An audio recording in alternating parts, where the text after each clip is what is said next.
สว่างในด้วยแสงธรรมในค่ำคืนนี้ท่านดร.วนิดาโพธิภักดิกุลอุบาสิกาในบวรพุทธศาสนาท่านหนึ่งที่สนับสนุน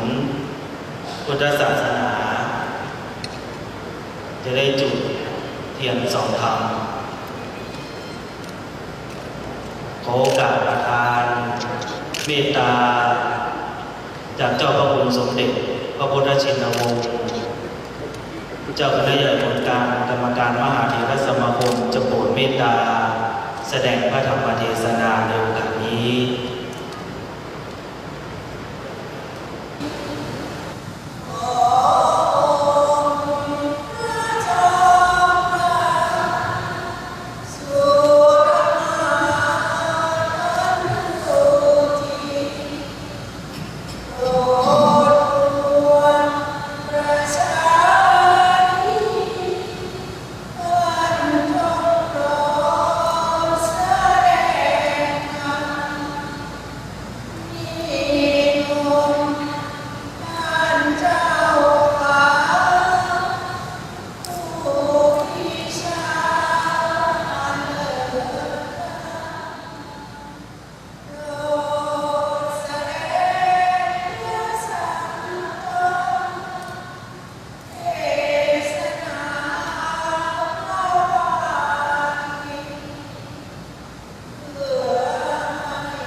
นะโม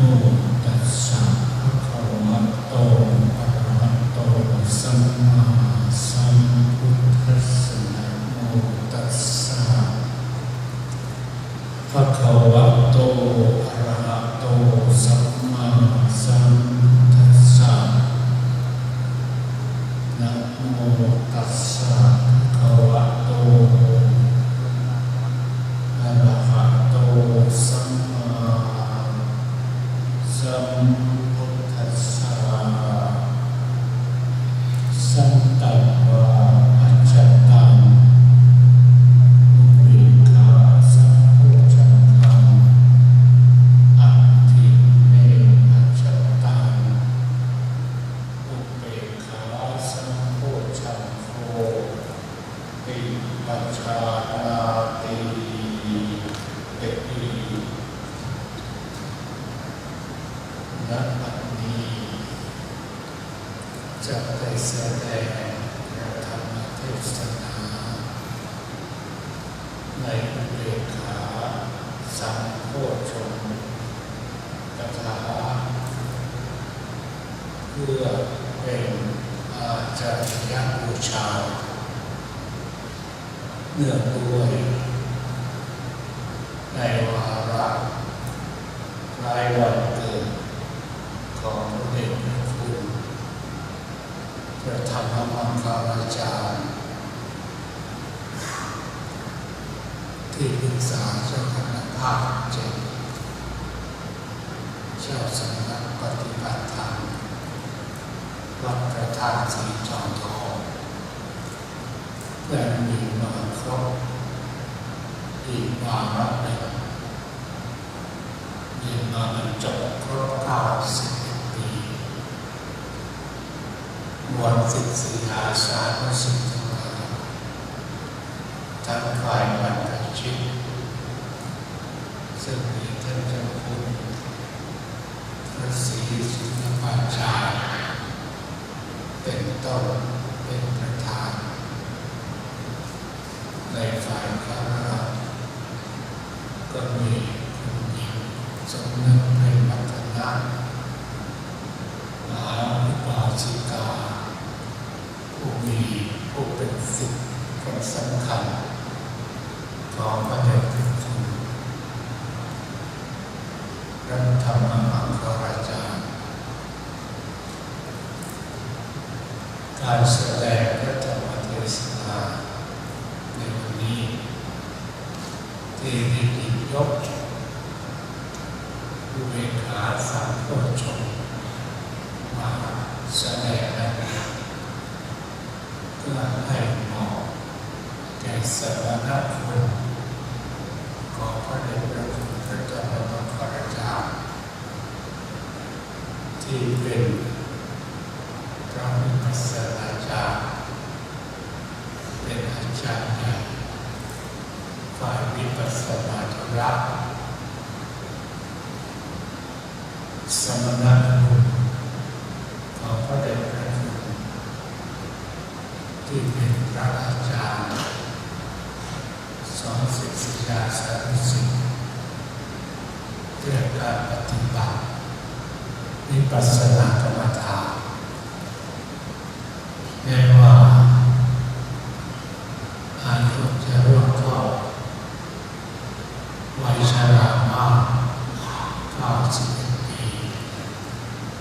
แต่พระเดชพระคุณนั้นก็ไม่ได้เห็นแก่ความเหน็ดเหนื่อยเมื่อยล้าแต่ประการใดดูเหมือนว่าที่พระเดชพระคุณสอนอารมณ์ศิษยาสานุศิษย์มากเท่าไร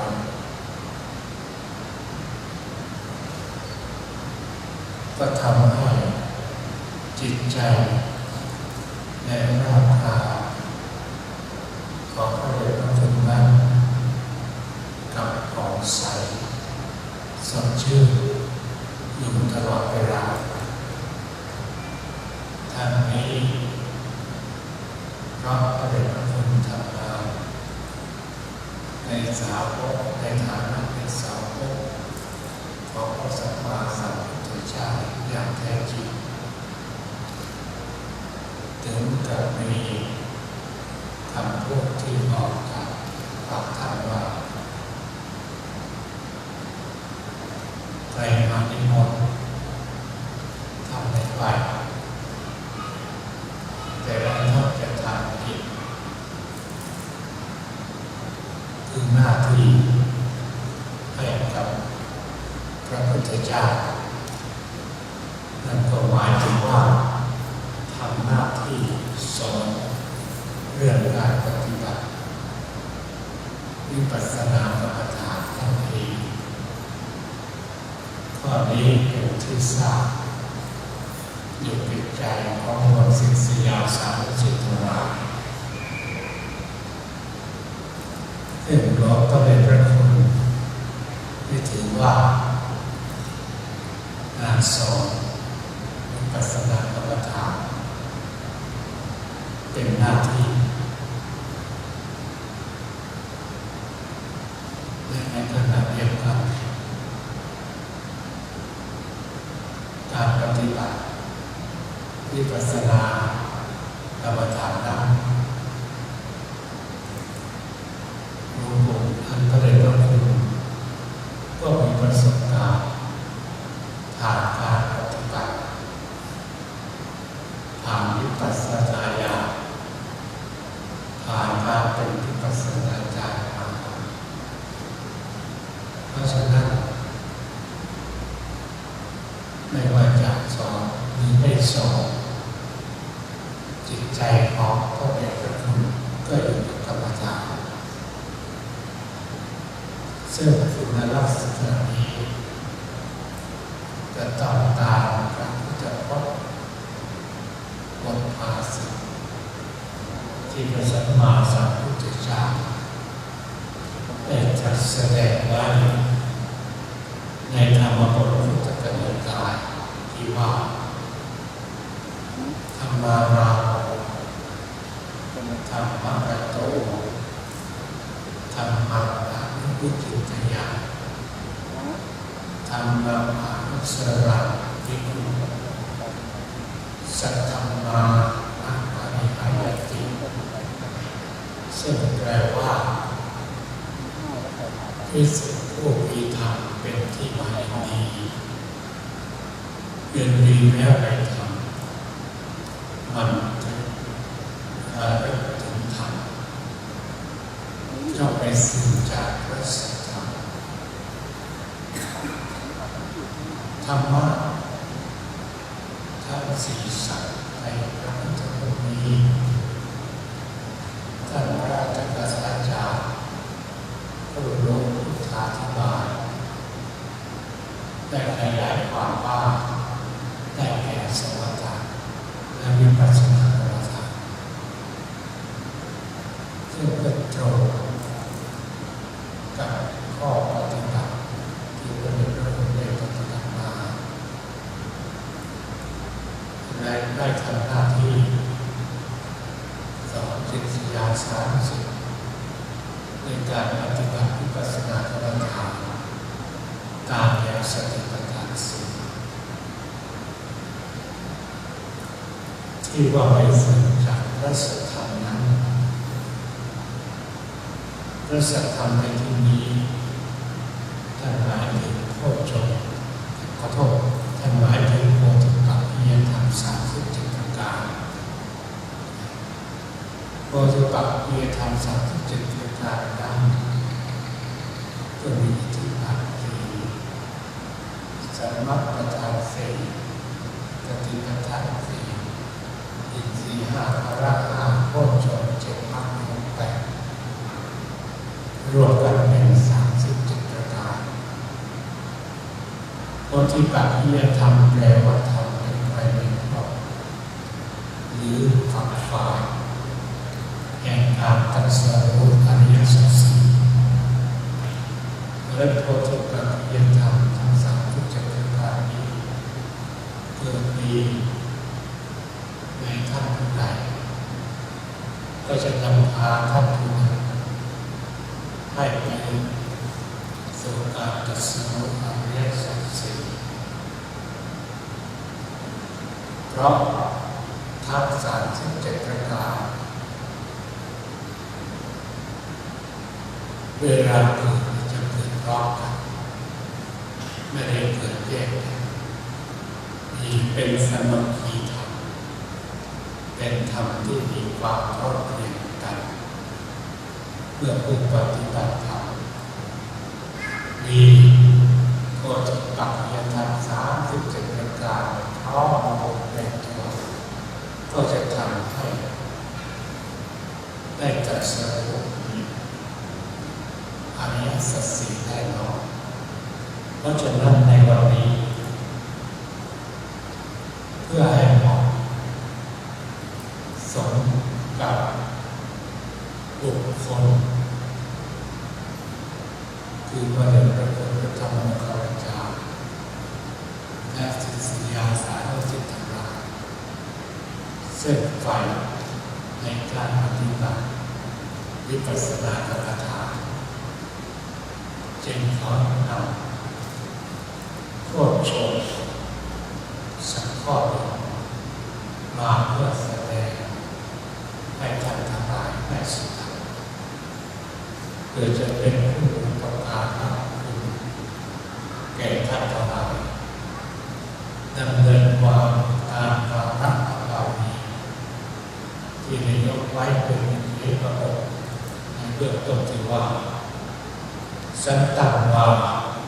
อัจฉตังเมธาสัมโพชฌังคาอัตถิเมอัจฉตังเมธาสัมโพชฌังโคติปัจจานาติซึ่งแปลความว่า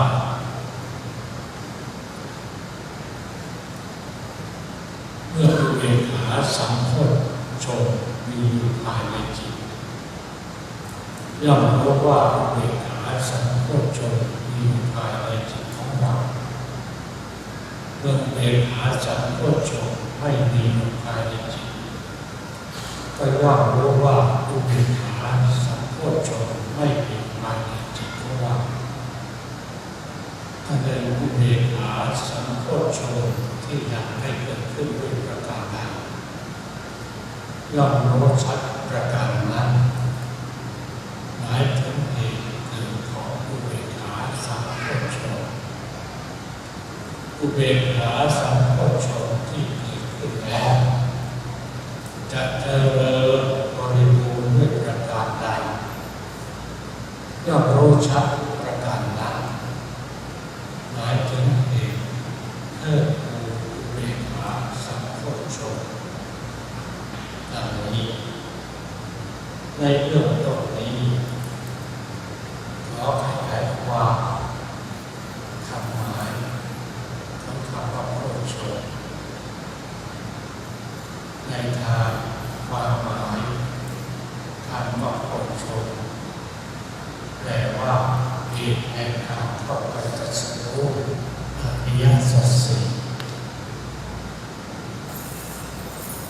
เรียกว่าโพชฌงค์โพชฌงค์นี้มีอยู่ด้วยกัน7ประการคือสติสัมโพชฌงค์ธรรมวิจยะสัมโพชฌงค์วิริยะสัมโพชฌงค์ปีติสัมโพชฌงค์ปัสสัทธิสัมโพชฌงค์สมาธิสัมโพชฌงค์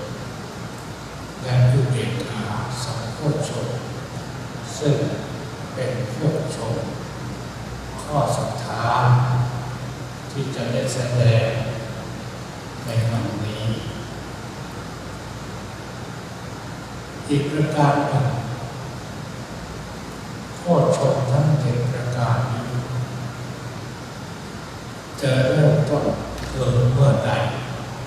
ที่ไหนโพชฌงค์ทั้ง7ประการนี้จะเริ่มเกิดแก่ผู้ปฏิบัติวิปัสสนากรรมฐานเมื่อบรรลุถึงอุทยพยานคือปัญญารู้เห็นการเกิดจัดของรูปนามแต่ก่อนที่จะถึงอุทยพยานนี้โยคีผู้ปฏิบัติเจริญวิปัสสนากรรมฐานก็จะต้องปฏิบัติตามวิปัสสนาญาณขั้นต้นคือนามมารูปะเชตญาณปัญญาในการกำหนดรู้ว่าอะไรเป็นรูปเป็นนามปัจจัยทางญาณปัญญาอย่างเห็นความเห็นปัจจัยคือเหตุเกิดของรูปนามสามารถจะปัญญาอย่างเห็นไตรลักษณ์คืออนิจจังทุกขังอนัตตาจนถึงอุทยพยานนี้เป็นจุดเริ่มต้นการเกิดโพชฌงค์ทั้ง7ประการแต่ก่อนหน้านี้ก็มีโพชฌงค์เกิดเหมือนกันแต่ไม่ชัดเจนแต่จะชัดเจนก็ต่อเมื่อโยคีผู้ปฏิบัติธรรมได้บรรลุถึงวิปัสสนาญาณที่4ที่เทศน์คือเห็นความเกิดดับของรูปนามซึ่งในขณะนั้นโพชฌงค์ทั้ง7ก็จะเกิดขึ้นตามสมควรแต่อย่างไรก็ตาม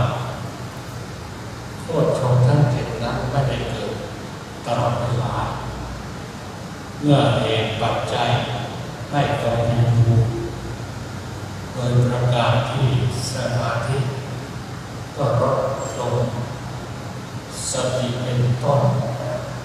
ก็ไม่ได้มีภาวะที่มีกำลังคือไม่เกิดขึ้นในบางขณะดังนั้นในเวลาปฏิบัติธรรมนี้บางขณะผู้ปฏิบัติธรรมเจริญสติกำหนดรู้อารมณ์ของวิปัสสนาเป็นอย่างดี แต่บางขณะก็ปฏิบัติไม่ได้ดีขณะที่รู้สึกว่าปฏิบัตินี้ดีหมายถึงว่าโคตรชงเกิดขึ้นแต่เมื่อปฏิบัติไม่ดีโคตรชงก็ปรากฏไม่ชัดเจนหรือไม่เกิดขึ้นอุเบกขาสัมโพชฌงค์ก็เหมือนกับโคตรชงองค์อื่นเมื่อเหตุปัจจัยสมบูรณ์ย่อมเกิดขึ้นเมื่อเหตุปัจจัยไม่สมบูรณ์ก็ไม่เกิดขึ้นแต่ว่าผู้ปฏิบัติก็จะรู้ด้วยตนเองว่าเกิดขึ้นในเวลาใดหรือไม่เกิดขึ้นในเวลาใดผู้ปฏิบัติย่อมเข้าใจการเกิดขึ้นของโพชฌงค์จากประสบการณ์ของตนเองที่ได้ปฏิบัติวิปัสสนากรรมฐานมาด้วยตนเองอุเบกขาสัมโพชฌงค์นี้มีลักษณะตามบทบาลีว่าสัมมาวาหิตะอัตถังหาคือมีการนำไปซึ่งสัมปายุตธรรมโดยสม่ำเสมอสัมปายุตธรรมในที่นี้ก็หมายถึงธรรมะที่มีศีลห้าได้แก่ศรัทธาวิริยะสติสมาธิและปัญญาหมายความว่าทำให้ทำเหล่านี้ที่เกิดร่วมกันพร้อมเพรียงกันหรือสมานกันโดยที่อุเบกขาสัมโพชฌงค์เหมือนอยู่ตรงกลาง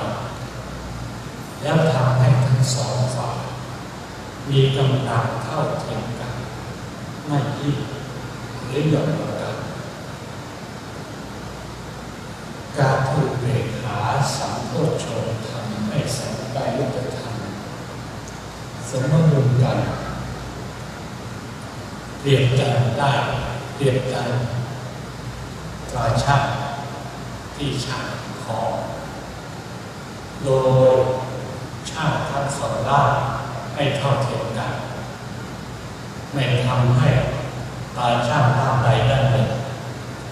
มีน้ำหนักมากกว่ากันผู้ปฏิบัติธรรมที่ยังมีอินทรีย์หรือพละธรรมไม่สมดุลกันคือไม่เสมอกันนั้นบางขณะวิริยะคือความเพียรก็มากกว่าสมาธิหรือสมาธิมีมากกว่าวิริยะบางขณะศรัทธาก็มากกว่าปัญญาคือการพิจารณาใคร่ครวญบางขณะปัญญา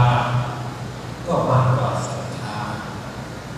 ที่เป็นเช่นนี้ทำให้การกำหนดรู้รูปนามปัจจุบันไม่ตั้งมั่น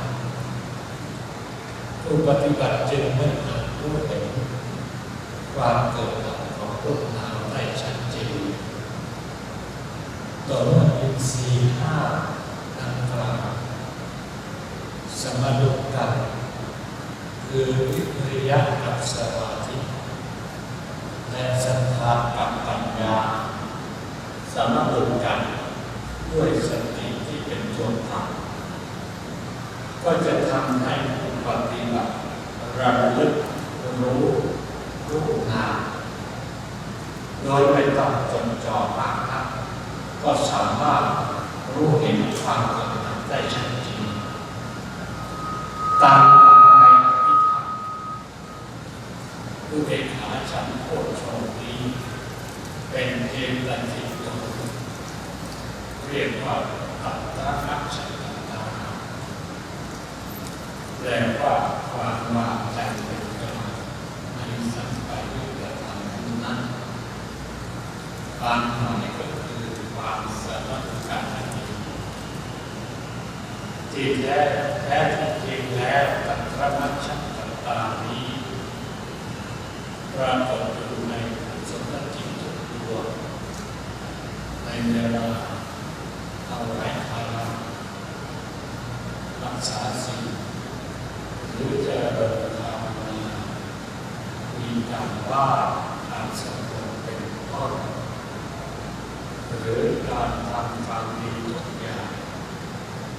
เจตสิกตัวนี้ก็ประกอบด้วยแต่ว่าไม่ปรากฏชัดเจนรู้ได้ยากต่อเมื่อผู้ปฏิบัติธรรมมาปฏิบัติรู้สึกถึงความสงบของเจตสิกตัวนี้น่าชัดเจนจะเห็นได้ว่าในเวลาที่กำหนดรู้ในจิตตั้งมั่นในทุกสร้างผู้ปฏิบัติจะรู้สึกว่าไม่ต้องใส่ใจมากนักหรือจดจ่อมากนักก็กำหนดรู้เท่าทันรูปนามปัจจุบันที่เกิดดับได้อย่างชัดเจนดังนั้นสภาวะที่ทำให้สัมปยุตธรรมที่ประกอบร่วมกันดำเนินไปอย่างสม่ำเสมอทัดเทียมกัน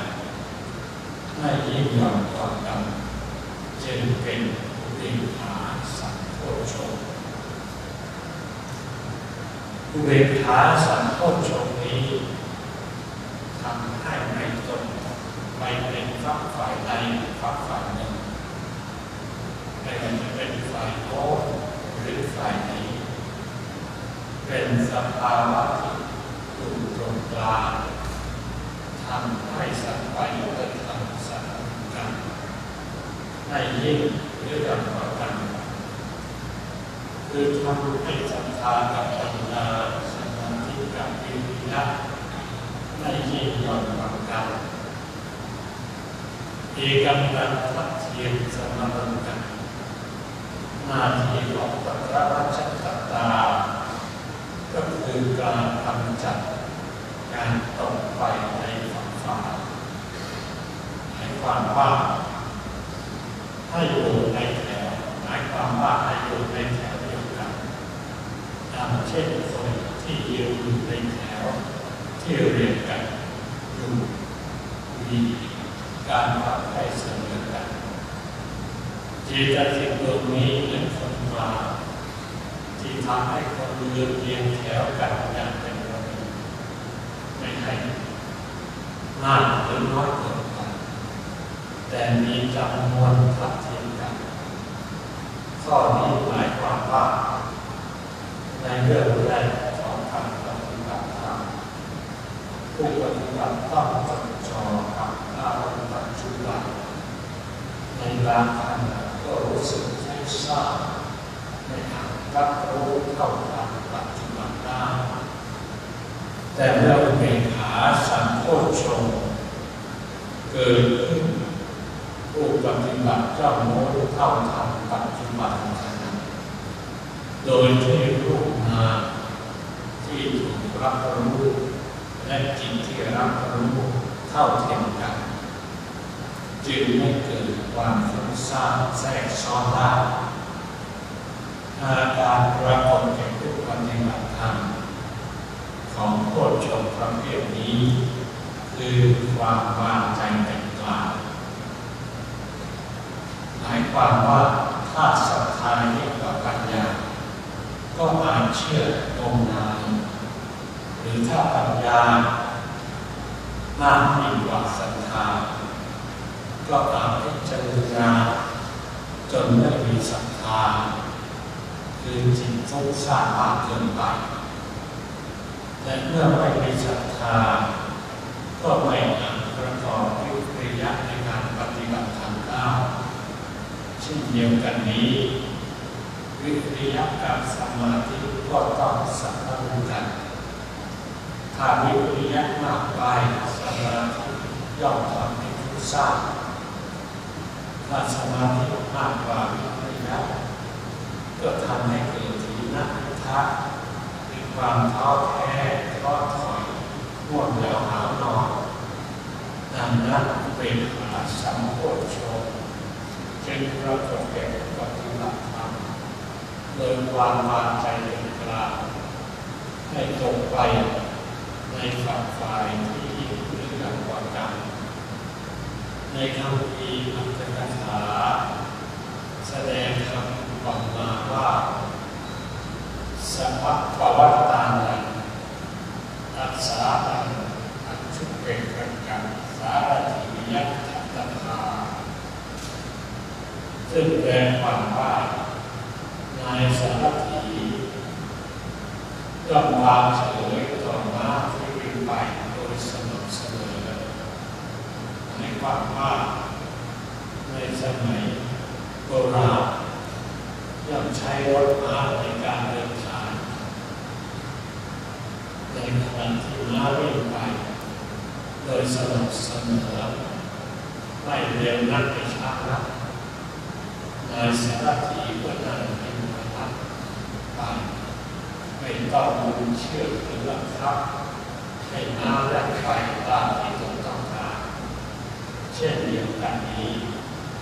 เรื่องสภาวะธรรมคือจิตหรือเจตสิกที่เกิดขึ้นในขณะปฏิบัติธรรมมีความสำคัญไม่เหมือนกัน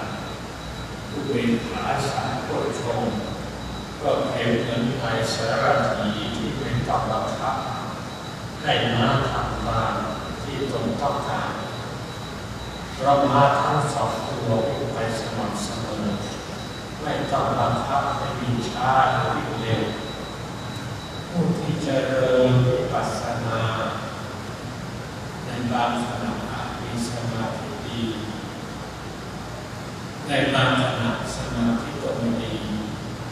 เกิดสมาธิดีวิปัสสนาญาณก็กล่าวถ้าสมาธิไม่ดีวิปัสสนาญาณก็ตกลงจากเดิมโดยเฉพาะอย่างยิ่งในขณะที่บรรลุถึงสังขารผู้เอกขาญาณซึ่งเป็นญาณสูงสุดฝ่ายโลกียะในขณะนั้นผู้เอกขาสัมโพชฌงค์มีกำลังสูงสุดทำให้ธรรมที่เกิดร่วมกันสัมพันธ์กันและสามารถทำให้วิปัสสนาญาณมีความก้าวหน้าจนกระทั่งบรรลุถึงญาณและผลญาณได้ต่อไปในคำพีทางพระพุทธศาสนาได้กล่าวถึงอุเบกขาไว้ว่ามี10 ประการคือ1ชาติอุเบกขาอุเบกขาที่ประกอบด้วยรมมรรควิหารอุเบกขาอุเบกขาในพรหมวิหารโพชฌงค์อุเบกขาอุเบกขาที่เป็นโพชฌงค์อุเบกขาดังกล่าวมานี้ก็คือตัตระกัญชัตตานั่นเองในรูปวิริอุเบกขาอุเบกขาที่เป็นวิริยะถ้าสังขารอุเบกขาอุเบกขาที่วางเฉยในสังขารรูปนามกองเวทนุเบกขาอุเบกขาที่เป็นเวทนาเจตวิปัสสนาอุเบกขาอุเบกขาที่ประกอบกับวิปัสสนาญาณตัตระมัจฉัตอุเบกขาอุเบกขาที่เป็นตัตระมัจฉัตตาเจตสิก9 ทางอุเบกขาอุเบกขาในตติยฌาน10 ปาริสุทธิอุเบกขาอุเบกขาที่มีความบรรจบในจตุตฌานสำหรับสลามอุเบกขามีเนื้อหากว้างขวางเป็นกล่าวไว้ในโอกาสต่อไปแต่จะกล่าวอุเบกขาอย่างที่2ก่อนคือพรหมวิหารอุเบกขาพรหมวิหารอุเบกขานี้ เป็นอุเบกขาในพรหมวิหารข้อที่สี่แต่ก่อนที่จะได้บรรลุถึงพรหมวิหารอุเบกขาผู้ที่ปฏิบัตินั้นก็จะต้องเจริญเมตตาภาวนาการภาวนาภาวนาและทิฏฐานจึงจะได้บรรลุถึงพรหมวิหารอุเบกขาได้เพราะว่าพรหมวิหารอุเบกขานี้มีตติยฌานเป็นหลักหรือเป็นพื้นฐานเพราะฉะนั้นถ้าโยมมีปฏิบัติตามจะเจริญพรหมวิหารอุเบกขาตั้งแต่กำเนิดเจริญเมตตาภาวนาก่อนในการเจริญเมตตาภาวนาควรบริกรรมในใจก็ได้เป็นออกเสียงก็ได้ว่าสัพเพสัตตาอันเอราหุโตเป็นแปลว่าขอสัตว์ทั้งปวงจงเป็นสุขอย่างมีเวรกันผู้ปฏิบัติตามแผ่เมตตาให้สรรพสัตว์ทั้งหลายหรือผู้ใดผู้หนึ่งที่เลือกกับตนก็ได้โดยแผ่ความปรารถนาดีให้คนนั้นมีความสุขปราศจากเวรปราศจากการเบียดเบียนปราศจากทุกข์โศกโรคภัยรักษาตนให้พ้นจากทุกข์ภัยทั้งหมดผู้ที่แผ่ความปรารถนาดีไปสู่สรรพสัตว์เช่นนี้ชื่อว่าเจริญเมตตาการเจริญเมตตานั้นนี่เป็นมุ่งที่องค์บริกรรมอย่างเดียวแต่เป็นการตั้งความปรารถนาดีอย่างจริงใจให้คนนั้นมีความสุขเหมือนที่ตนต้องการให้ตนมีความสุขเช่นกันคำภาวนาว่าเวลาตนจงเป็นสุขอย่างมีเวรกันนะหมายความว่าขอให้เราสัตว์จะจองเวรต่อกันอย่าเป็นพยาบาทอาฆาตกันเพราะการจองเวรย่อมก่อให้เกิดทุกข์ทั้งสองฝ่ายการภาวนาว่าพยาปัจฉาของตนจงเป็นสุขเป็นสุขอย่าเบียดเบียนกันและกันเลยหมายความว่าผู้ที่เบียดเบียนก่อให้เกิดความทุกข์กายทุกข์ใจแก่บุคคลอื่นย่อมประสบความทุกข์ดังนั้นจึงมุ่งให้เราสัตว์นั้นอย่าได้มีความเบียดเบียนซึ่งกันและกันทั้งทางกายและทางวาจาคำภาวนาว่าอัตตานังสุขีอัตตานังปะเวหะรัตโตจงเป็นสุขเป็นสุขเถิดรักษาตนให้พ้นจากความทุกข์ภัยหมายความว่าร่างกายของมนุษย์นั้นเต็มไปด้วยโรคภัยไข้เจ็บและมีสิ่งที่ก่อให้เกิดทุกข์มีฤดูอุณหภูมิที่ไม่เหมาะสมบ้างอาหารที่ไม่เหมาะสมบ้างเป็นต้นการที่จะรักษาร่างกายให้มีความสุขนั้นไม่ใช่เรื่องง่ายๆยิ่งผู้มีอายุสูงมากขึ้นร่างกายก็มีไร้กำลังอวัยวะต่างๆก็บกพร่องก็ฟาดฟ้าก็ไม่ได้ยินชัดเจนเป็นต้นทางท่านี้เป็นสิ่งที่เราต้องแสวงหาเรามีอุปถัมภ์เพื่อบริโภคอาหารต้องศรัทธาต้องทำน้ำชำระร่างกายต้องดูแลรักษาร่างอิริยาบถให้สมดุลกันเพื่อให้ร่างกายมีความสุขดังนั้นจึงควรแผ่เมตตาให้ส สัตว์ทุกจำพวกสามารถรักษาตนให้ได้รับความสุขสบายทั้งทางกายและทางใจได้การเจริญกับภาวนาก็คือการแผ่ความสงสารไปยังสัตว์ทุกหมู่เหล่าโดยบริกรรมว่าขาปังจันตุจงพ้นจากทุกข์การเจริญกับภาวนานี้ควรปฏิบัติในขณะที่พบกับบุคคลผู้น่าสงสารกำลังประสบทุกข์การเจริญมุทิตาก็คือการแผ่ความรู้สึกคอยยินดีไปสู่สัตว์ทั้งปวงโดยบริกรรมว่ายันถาพัทธสัมปันติโตมาวิคัจฉันตุจงอย่าวิบัติจากสมบัติที่ตนได้ทำเลยมุทิตานั้นเป็นความรู้สึกคอยยินดีเมื่อเห็นบุคคลอื่นมีความสุขประสบความสำเร็จร่ำรวยมีความเจริญก้าวหน้ามากกว่าตนโดยทั่วไปแล้วคนทั่วไปนักให้รู้จักเจริญมุทิตาแต่เห็นคนที่ดีกว่าหรือสูงกว่าตนเองนักรู้สึกริษยาแต่ความจริงการเจริญมุทิตาจะทำให้เราได้รับบุญกุศลโดยที่ไม่ต้องเสียทรัพย์ในอย่างใดเพียงแต่ทำจิตให้รู้สึกดีกับความสำเร็จและความสุขของผู้ทำนั้นผู้ที่สามารถขจัดความรู้สึกริษยาเมื่อเห็นผู้อื่นได้ดีกว่าตนเองก็จะประสบความเจริญก้าวหน้าต่อไปทั้งทางโลกและทางธรรมปราศจากอุปสรรคต่างๆในสังสารวัฏอันยาวนานเพราะเขารู้จักพัฒนาจิต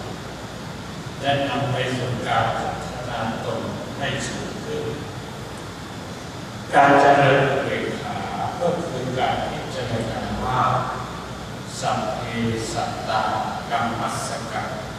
กัมมัสสกะตุสัตว์ทั้งปวงล้วนมีกรรมเป็นสมบัติของตนหมายความว่าชาวโลกเป็นไปตามกรรมมีกรรมเป็นสมบัติที่ตนติดตามตนไปทุกชาติจากกรรมเขาดีนะเขาก็ได้รับความสุขจากกรรมของเขาไม่ดีเขาก็ได้รับความทุกข์การพิจารณาเช่นนี้ชื่อว่าการเจริญอุเบกขาการเจริญอุเบกขานี้ใช้ในกรณีที่เราไม่ต้องเจริญเมตตาการกรุณาและมุทิตาได้และจึงมาเจริญอุเบกขานอกจากนั้นผู้ที่ต้องการเจริญอุเบกขาช้าก็ต้องเริ่มตั้งแต่การเจริญเมตตาช้าการกรุณาช้าและมุทิตาช้าจึงจะเจริญอุเบกขาฌานได้ในการต่อมาอุเบกขาที่มีองค์6คือพรหมวิหารอุเบกขาอุเบกขาที่มีองค์6ก็ดีพรหมวิหารอุเบกขาก็ดีและก็จบอุเบกขาก็ดีโดยองค์ธรรมก็คือแบบวัชฌิตาเป็นสิ่งที่มีลักษณะความใจเป็นกลางในอารมณ์นั้นหมายความว่าเมื่อผู้ปฏิบัติธรรมได้เรียนปฏิบัติธรรมแล้วทุกขณะที่เกิดกุศลจิตตัณหาวัชฌิตาเจตสิกย่อมเกิดขึ้นโดยความเป็นอุเบกขาที่มีองค์6บ้างเป็นพรหมวิหารบ้างเป็นโพชฌงค์บ้างตามหลักพระอภิธรรม4ขั้นตามจตุกนัยคือปฐมฌานมีองค์5คือวิตกจาปีติสุขและเอกขันตาต่อทุติ ยฌานมีองศาคือมีปีติสุขเอกคตาสาตติยฌานมีองค์สองคือสุขและเอกคตาสี่จตุตฌานองค์สองคืออุเบกขาและเอกคตาฌานอุเบกขาเป็นอุเบกขาที่ปรากฏในตติยฌานส่วนปาริทุกเบกขาเป็นอุเบกขาที่มีความหมดจดในจตุตฌานปรากฏชัดเจนในจตุตฌานเท่านั้นนอกจากนั้นมีข้อความเกี่ยวกับฌานอุเบกขาคืออุเบกขามีองค์ตามพระสูตรที่ว่าการทันจักเวชารังคัสสมนาคัตโตโหติวิทัตถิเคเวทุจักขุนาปาทิสวาเนวัสสมโนโหตินัจจมโนอุเบกขโกวิหารติสัตโตสัมปชาโนซึ่งแปลความว่าวิสุทธิราวิสุทธิถึงพร้อมด้วยอุเบกขาที่มีองค์อย่างไรที่สุดในพระศาสนานี้เป็นผู้เป็นจักสุขและ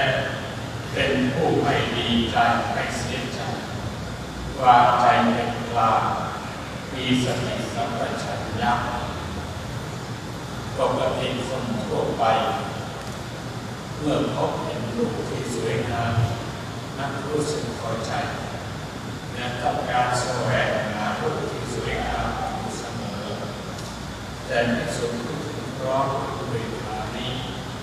ย่อมปราศจากความยินดีหรือไม่พอใจต่อสิ่งที่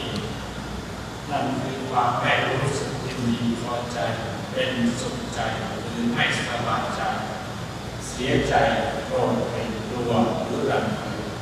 ต่อสิ่งที่การวางใจเป็นกลางนี้ก็คือการวางใจให้สม่ำเสมอไม่รักไม่ชังนอกจากนั้นวิสุทธิยังเป็นประกอบด้วยสติสัมปชัญญะสักแต่รู้เท่าทันอารมณ์ปัจจุบันโดยความเป็นปรมัตถ์เท่านั้นไม่รับรู้ด้วยความเป็นสมมติบัญญัติเธอย่อมอย่างรู้ว่าในขณะพบเห็นรูปารมณ์สติที่ระลึกรู้เกิดขึ้นและดับไปอย่างรวดเร็วจึงไม่รู้สึกพอใจหรือไม่พอใจสิ่งที่อยู่วิสุทธิผู้ประกอบด้วยอุเบกขาประเภทนี้ก็คือพระอรหันต์ที่มีสติสัมปชัญญะอย่างบริบูรณ์จึงสามารถรับรู้เพียงสภาวะได้อย่างเดียวโดยไม่รู้ถึงสมมติปัญญาคือสิ่งที่เห็นว่าคืออะไรเป็นใครในพระอรหันต์จะเป็นผู้สมบูรณ์เป็นดวงขาวประเภทนี้แต่ผู้บำเพ็ญเพียรปฏิบัติที่ยังเป็นผู้ทุชนอยู่ก็อาจเกิดอุเบกขาประเภทนี้ได้เหมือนกันในบางขณะเมื่อกำหนดรู้ทุกนามที่เป็นปัจจุบันได้รู้เห็นความเกิดดับของสภาวะธรรมแล้วไม่รู้สึกว่ารักหรือชังโดยประการใดจึงนับว่าเป็นผู้ประกอบด้วยอุเบกขาประเภทนี้ได้ในเพียงแต่ในขณะอย่างเดียวแม้ในขณะที่ได้ยินได้กลิ่นริมรสกระทบสัมผัสและความนึกคิดต่างๆก็เช่นเดียวกันเมื่อเราเริ่มรู้สภาวะได้ยินเป็นต้นแล้วย่อมกำหนดไม่รู้สึกพอใจหรือเสียใจวางใจเป็นกลางมีสติสัมปชัญญะเช่นนี้ก็นับได้ว่าเป็นผู้ประกอบด้วยฌานอุเบกขาวิริยุเบกขาก็คือความวางใจเป็นกลางในความดีหมายความว่าผู้ปฏิบัติธรรม ประกอบความเพียรโดยไม่ยิ่งหย่อนกว่ากันมีความเพียรสม่ำเสมอในการปฏิบัติธรรมกล่าวคือในเรื่องต้นของการปฏิบัตินำรักความเพียรแบบย่อๆนำรักมากเกินไปทำให้การปฏิบัติธรรมไม่จำแนกดังเช่นพระโสนเถระและท่านพระอานนท์เถระที่มีความเพียรมากจนเกินไปทำให้ไม่สามารถบรรลุธรรมได้ต่อเมื่อผู้ปฏิบัติธรรมประกอบความเพียรไม่ยิ่งหย่อนกว่ากันมีความเพียรสม่ำเสมอเช่นนี้จึงเรียกว่าเป็นผู้ประกอบด้วยวิริยะอุเบกขาความวางใจเป็นกลางในความเพียรเวทนาอุเบกขาคืออุเบกขาที่เป็นเวทนาหมายความว่าเป็นความรู้สึกวางเฉยให้สุขให้ทุกข์เราคือความรู้สึกเป็นทางกายเรียกว่าสุขเวทนาความรู้สึกทางใจเรียกว่าสุขใจความรู้สึกสุขทางกายเรียกว่าสุขเวทนาความรู้สึกเป็นทุกข์ทางกายเรียกว่าทุกขเวทนาความรู้สึกเป็นสุขทางใจเรียกว่าสมนัตเวทนาความรู้สึกเป็นทุกข์ทางใจเรียกว่าโทมนัสเวทนาเวทนาเหล่านี้ที่เป็นทั้งสุขทุกข์สมนัตหรือโทมนัสเป็นสิ่งที่ปรากฏชัดแก่คนทั่วไปแต่เวทนานั้นเป็นสิ่งละเอียดอ่อนให้ปรากฏชัดนักปรากฏในขณะที่ความสุขหายไปแล้วเกิดสภาวะว่างเฉยหรือเมื่อความทุกข์หายไปแล้วก็เกิดสภาวะว่างเฉยจัดก็เป็นอุเบกขาเวทนาเช่นเดียวกันอุเบกขาเวทนานี้เป็นกุศลก็มีเป็นอกุศลก็มีตามสมควรแต่อุเบกขาก้าวหน้าที่นั้นเป็นกุศลอย่างเดียวอุเบกขามีสองประเภทคือวิปัสสนุเบกขาและสังขารุเบกขาโดยองค์ธรรมก็คือตัวปัญญาหมายความว่าผู้ปฏิบัติธรรมเจริญสติกำหนดรู้รูปนามปัจจุบันแล้วสามารถรู้เห็นรูปนามตามความเป็นจริงโดยปราศจากสมมติปัญญาทั้งในขณะยืนเดินนั่งนอนเหยียดหูเป็นต้นเมื่อกำลังสมาธิมีมากขึ้นผู้ปฏิบัติย่อมเข้าใจอย่างชัดเจนยกตัวอย่างเช่นการกำหนดอาการคอยกเป็นตัวอย่างสภาวะคอเป็นรูปอย่างส่วนจิตที่รับลึกรู้สภาวะของคอเป็นอีกส่วนหนึ่งแม้การกำหนดสภาวะยุบของท้อหรือการกำหนดอิริยาบถย่อยในขณะที่ผู้เป็นต้นก็เหมือนกันผู้ปฏิบัติจะเข้าใจว่าสิ่งที่ถูกรับรู้กับสิ่งที่ตามรู้เป็นคนละอย่างกันโดยจิตที่รับลึกรู้นั้นติดตามสภาวะมองเป็นต้นโดยลักษณะที่น้อมไปสู่อารมณ์จึงจัดเป็นนามธรรมคือสภาวะน้อมสู่อารมณ์ส่วนรูปเป็นสภาวะที่ไม่รู้อารมณ์เป็นนามธรรมแม้ในขณะเดินจงกรมเช่นสภาวะยกย่างและเดินพร้อมกับสติที่ระลึกรู้เป็นคนละอย่างกันสติหรือจิตที่ระลึกรู้นี้เป็นนามส่วนสภาวะ ยกย่างเป็นรูปเมื่อเกิดขึ้นแล้วก็แปรปรวนสิ้นสุดไปตลอดเวลาหลังจากนั้นผู้ปฏิบัติจะรู้สึกว่ามีจิตที่ต้องการจะเคลื่อนไหวเกิดขึ้นก่อนแล้วจึงเกิดสภาวะเคลื่อนไหวได้จัดว่าเป็นการรับลึกรู้จิตสัมคือจิตที่ประกอบด้วยฉันทะกับเจตนาทำให้เกิดสภาวะเคลื่อนไหวทางร่างกายได้การกำหนดรู้จิตสัมนี้ชื่อว่าปัจจยปริฆาญาณคือญาณกำหนดรู้เหตุปัจจัยของรูปนามหมายความว่าจิตสั่งเป็นเหตุส่วนรูปที่เคลื่อนเป็นผลของจิตสั่งดังนั้นผู้ปฏิบัติธรรมจะรู้เห็นว่าสภาวะเดินมีสามช่วงคือยกย่างและเหยียดช่วงเดินทั้งสามช่วงนี้เป็นคนละอย่างกันปัญญานี้เรียกว่าสัมมัสัญญาคือปัญญาพิจารณาเห็นไตรลักษณ์คืออนิจจังทุกขังอนัตตาผู้ที่มีความรู้ปริยัติถ้าใช้ปัญญาพิจารณานานไปก็จะทำให้วิปัสสนาญาณไม่ทำนั้นดังนั้นจึงควรพิจารณาแต่น้อยเพียงระลึกรู้เท่าทันปัจจุบันก็จะก้าวหน้าต่อไปสู่ปัญญา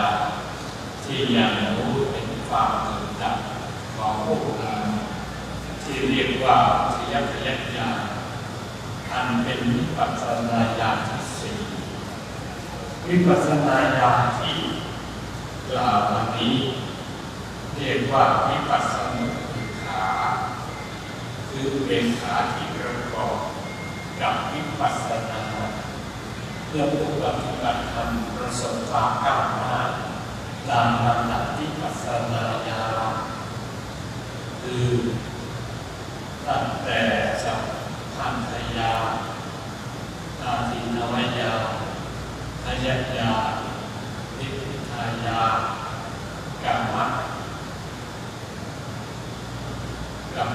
ประเภทกรรมยัญญาปฏิสังขารญาณ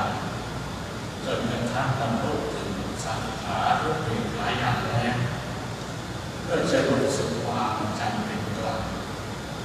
ต่ออารมณ์ที่รับรู้ทางภาวะ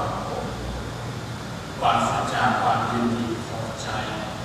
หรือไม่พอใจไม่ยึดติดกับอารมณ์ที่ดีไม่ปฏิเสธอารมณ์ที่ไม่ดีเพียงรับรู้และปล่อยวางสภาวะเช่นนี้เรียกว่าสังขารอุเบกขาคือวางใจเป็นกลางในสังขารผู้ที่บรรลุสังขารอุเบกขาอย่างแล้วก็ไม่จำเป็นต้องตั้งใจแสวงหาอารมณ์ที่คอยกำหนดรู้แต่อารมณ์ที่จะกำหนดรู้นั้นจะปรากฏขึ้นอย่างชัดเจนเองเมื่อผู้ปฏิบัติกำหนดอารมณ์นั้นก็จะดับหายไปในขณะนั้นแม้ปฏิบัติเพียง5 นาที10 นาที20 นาทีครึ่งชั่วโมงหรือ2 ชั่วโมงเป็นต้นก็จะรู้สึกว่าการกำหนดมีความต่อเนื่องชัดเจนปราศจากความฟุ้งซ่านนี่คือลักษณะของสังขารอุเบกขาญาณในคำพีอัตถกถากล่าวถึงธรรมะ5 ประการที่ก่อให้เกิดอุเบกขาสัมโพชฌงค์ธรรมะ5 ประการทั้งก็คือ 1. วางใจเป็นกลางในหนอกสัตว์ 2. วางใจเป็นกลางในสังขาร 3. วางใจเป็นหลีกเลี่ยงจากผู้ที่ยึดติดภูมิธรรมสัตว์และสังขาร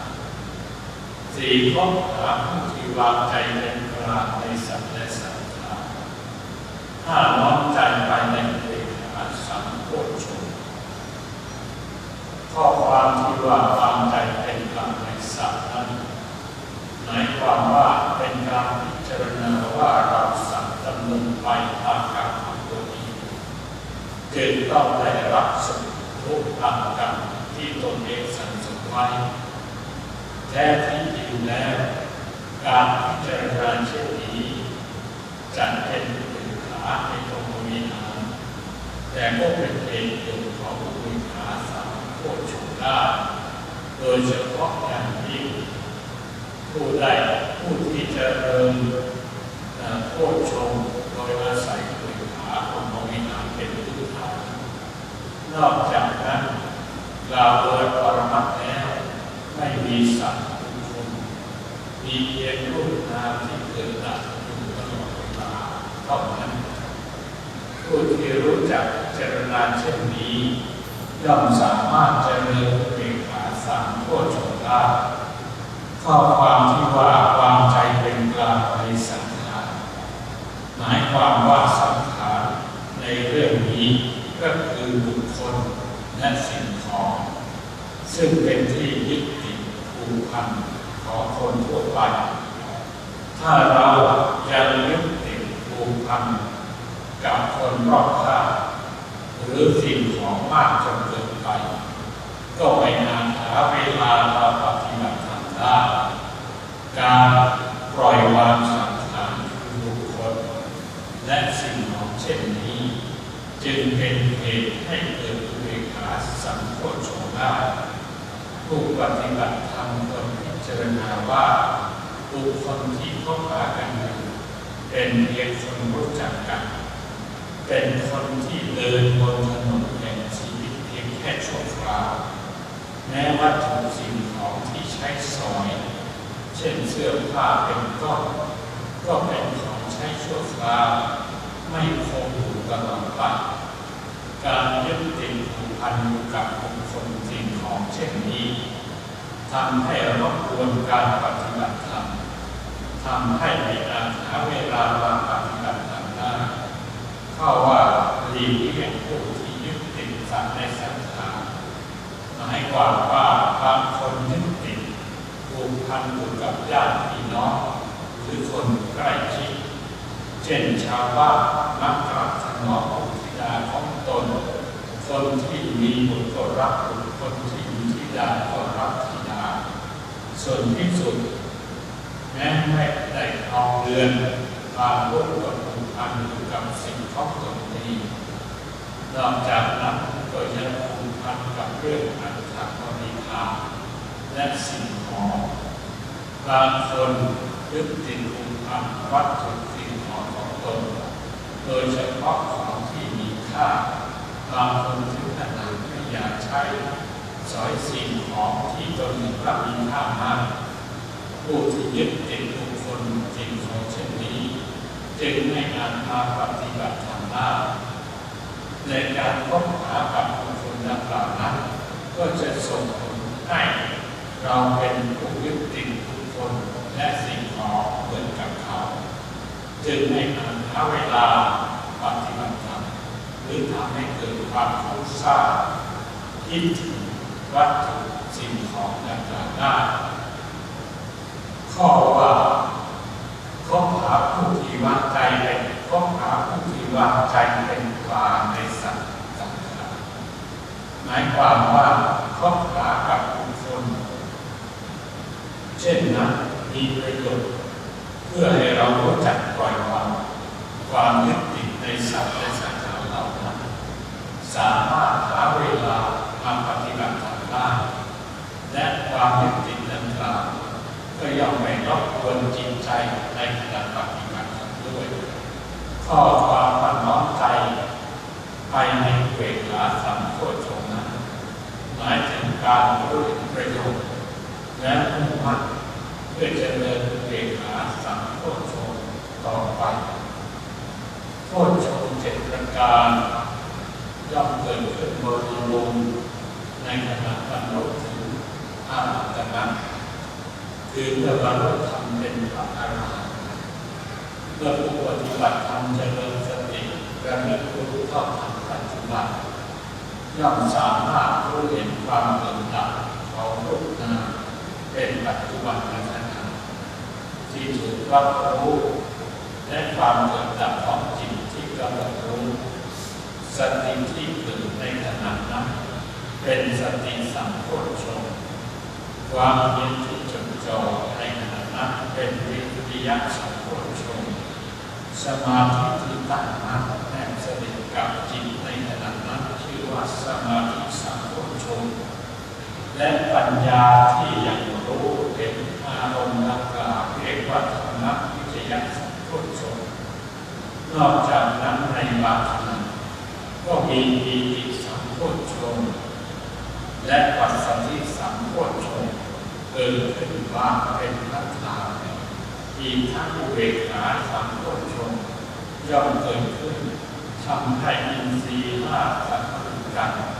ผู้ที่ประกอบด้วยโพชฌงค์เช่นนี้ย่อมรู้เห็นความเกิดขึ้นและดับไปของรูปนามตั้งแต่ปัญญาที่รู้เห็นความเกิดดับเป็นต้นไปจนกระทั่งบรรลุธรรมเป็นพระอรหันต์บุคคลนั้นย่อมเข้าใจว่ามีเพียงสภาวะธรรมรูปนามที่ปรากฏอยู่เท่านั้นไม่มีสัตว์บุคคลตัวตนของเราหรือสตรีแต่อย่างใดจิตที่กำหนดรู้นี้ย่อมเป็นไปเพื่อที่จะพัฒนาต่อไปและเพื่อสติที่พัฒนาต่อไปอีกถ้าเป็นผู้ที่ไม่อาศัยตัณหาและทิฏฐิคือไม่ถูกตัณหาและทิฏฐิครอบงำเพราะท่านไม่ยึดมั่นอารมณ์อย่างใดอย่างหนึ่งในโลกคือความทางขันธ์ห้าก็ตามข้อความที่พระสัมมาสัมพุทธเจ้ากล่าวไว้ในหมวดโพชฌงค์ว่าอัตถิธรรมาติวาปนัสสะสติปัจจุปัจจิตาโหติยาวะเทวะยานมัตตายะปฏิสติมัตตายะอนิสสิโตจักขิหรตินัจจกินจิโตเกปาทิยติคือแปลความว่าสติของเธอย่อมปรากฏว่ามีเพียงสภาวะธรรมเพื่อปัญญาและการรับรู้ยิ่งขึ้นไปเท่านั้นเธอเป็นผู้อยู่อย่างไม่ทงตัณหาและทิฏฐิเข้าอิงอาศัยและไม่ถือมั่นอะไรในโลกอยู่เรื่องความพระธรรมเทศนาในอุเบกขาสัมโพชฌงค์ก็ซึ่งกระแสความลงเพียงเท่านี้ขออานุภาพแห่งพระธรรมเทศนาขออานุภาพแห่งบุญกุศลที่เกิดจากการแสดงพระธรรมเทศนาในวันนี้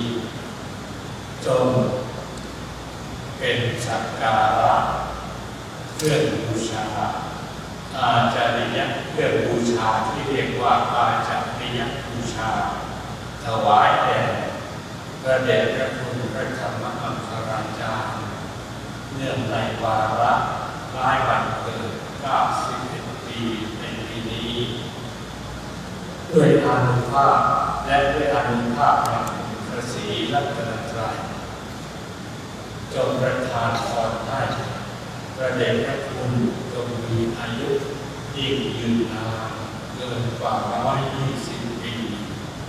มีวันนะผิวพรรณผ่องใสมีสุขกายคือความสุขทางกายและสุขทางใจมีพละมีพรณนามัยแข็งแรงไร้โรคาพาธที่จะมาเป็นเบียดทำให้กายและจิตเดือดร้อนกระแสแห่งพระธรรมเทศนาในอุเบกขาโพชฌงคถาก็จบลงแต่เพียงเท่านี้เอวังก็มีด้วยประการฉะนี้ อันธรรมยังสาธุกา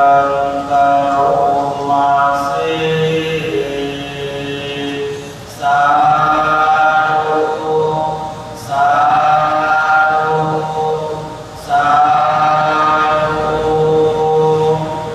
ธรรมเทศนาอันพระเดชพระคุณเจ้าพระคุณสมเด็จพระพุทธชินวงศ์เจ้าคณะใหญ่องค์การกรรมการมหาเถรสมาคมเจ้าอาวาส